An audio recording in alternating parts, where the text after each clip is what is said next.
Shalom Bapak Ibu Saudara dan juga jemaat yang dikasihi oleh Tuhan Yesus Kristus. Salam jumpa di dalam program Tuhan adalah Gembalaku. Bersyukur karena kita masih memiliki hati yang mau rindu membaca, merenungkan firman Tuhan dan tentunya mau melakukan itu dalam kehidupan kita.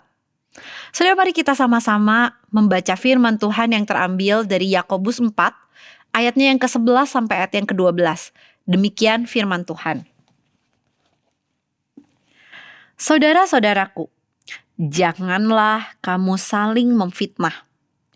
Barang siapa memfitnah saudaranya atau menghakiminya, ia mencela hukum dan menghakiminya.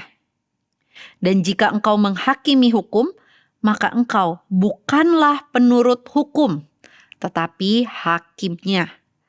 Hanya ada satu pembuat hukum dan hakim, yaitu Dia yang berkuasa menyelamatkan dan membinasakan.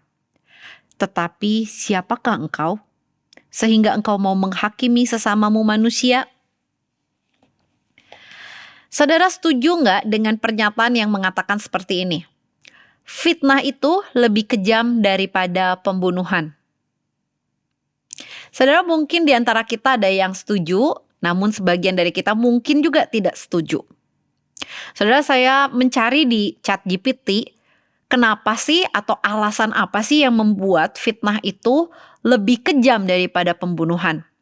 Menarik sekali, di sana dikatakan dampak negatif dari fitnah itu lebih banyak daripada sekedar pembunuhan. Saudara, saya mencari apa saja nih dampak negatif yang ditimbulkan dari fitnah. Ada beberapa hal. Saudara, dampak negatif dari fitnah itu adalah pencemaran nama baik yang sulit untuk dipulihkan. Fitnah juga menyebabkan sesuatu yang tersebar dengan sangat cepat dan waktunya atau jangka waktunya itu lebih lama. Fitnah juga menimbulkan sebuah dampak yang merusak jiwa atau mental. Saudara, anak sekarang ngomongnya adalah kena mental. Dan tentunya fitnah itu menjadi sumber perusak dari sebuah komunitas. Saudara, itu dampak negatif secara umum tentang fitnah.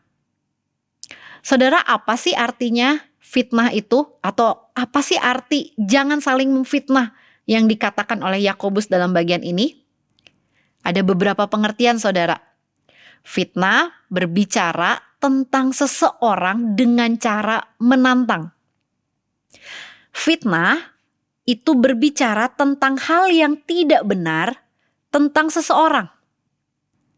Fitnah bisa juga punya arti berbicara tentang seseorang namun di belakang orang tersebut. Saudara, menarik ya, ini kata fitnah yang dimaksud oleh Yakobus di dalam bagian ini. Saudara, kenapa sih Yakobus sampai mengangkat tema jangan saling memfitnah? Saudara, jika tadi kita sudah sama-sama mengetahui dampak negatif fitnah secara umum, mari kita lihat dampak negatif atau kerusakan apa sih yang ditimbulkan oleh fitnah secara iman Kristen. Ada 2M, saudara. Yang pertama adalah fitnah itu sebenarnya melanggar hukum kasih. Saudara, hukum Taurat itu cuma dirangkum menjadi 2 bagian. Kasih kepada Allah dan kasih kepada sesama. Yakobus punya latar belakang Yahudi. Dan Yakobus sebagai saudara Tuhan Yesus pasti mengerti dengan sangat jelas apa yang Yesus ajarkan di dalam Matius 22 ayat 37-40 tentang kasih kepada sesama. Namun ketika seseorang memfitnah orang lain, memfitnah saudaranya, maka sebenarnya orang itu mungkin sekali punya masalah di dalam dirinya. Sangat mungkin orang itu adalah orang yang punya kesombongan, sehingga dia tidak bisa melihat orang lain lebih baik, lebih benar daripada dia. Tentu saja ada hal lain, misalnya iri hati, egois, dan tentunya dampak negatifnya adalah itu akan bisa merusak kasih di antara sesama saudara seiman. Saudara, ketika Yakobus menuliskan ayat 11, maka dia mengingat bahwa orang yang melakukan fitnah Tentunya bukan cuma satu orang, saudara. Kenapa? Karena Yakobus bilang jangan saling memfitnah. Artinya ada dua pihak atau mungkin lebih di dalam sebuah komunitas yang saling satu sama lain menjelekkan sesamanya. Ketika dia ngomong seperti itu, maka dia mengatakan dia bukanlah penurut hukum. Artinya apa? Kalau bukan penurut berarti dia pelanggar. Pelanggar apa? Pelanggar hukum kasih. Sehingga saudara, mari kita hati-hati ketika kita mulai menceritakan sesuatu tentang orang lain. Jangan-jangan kita ini sudah melanggar hukum kasih. M yang kedua atau masalah kedua yang ditimbulkan oleh fitnah. M kedua berbicara tentang meragukan otoritas Allah. Saudara, ayat 11 dan ayat 12 itu diletakkan tepat di bawah seruan Yakobus kepada para pembacanya untuk mereka bertobat dan memberikan diri mereka untuk sepenuhnya dipimpin oleh Tuhan sendiri. Kemudian di ayat 11 dan 12 dia menuliskan langkah praktis apa yang mereka bisa lakukan. Salah satu langkah praktis adalah jangan memfitnah. Saudara, kenapa Yakobus meletakkan ini? Karena orang yang memfitnah sebenarnya dia meragukan otoritas Tuhan. Hal ini terlihat dari ayat 12, Yakobus mengatakan hanya ada satu pembuat hukum dan hakim. Artinya yang layak untuk menghakimi hanya Tuhan saja. Seseorang yang melakukan fitnah pada dasarnya adalah orang yang tidak bisa meletakkan diri di bawah otoritas Tuhan. Dan tentunya orang yang seperti itu adalah orang yang sombong. Oleh karena itu saudara, hati-hati ketika kita mulai menceritakan seseorang. Mari kita cek, apakah jangan-jangan diri kita yang bermasalah? Jangan-jangan ada ketidaksukaan, ada iri hati, ada keegoisan. Atau jangan-jangan kita mulai meragukan tentang Tuhan yang mampu melihat seseorang secara internal dan eksternal. Saudara, mari kita menjaga perkataan kita. Perkataan kita bisa mencerminkan siapa atau pribadi mana yang kita ikuti.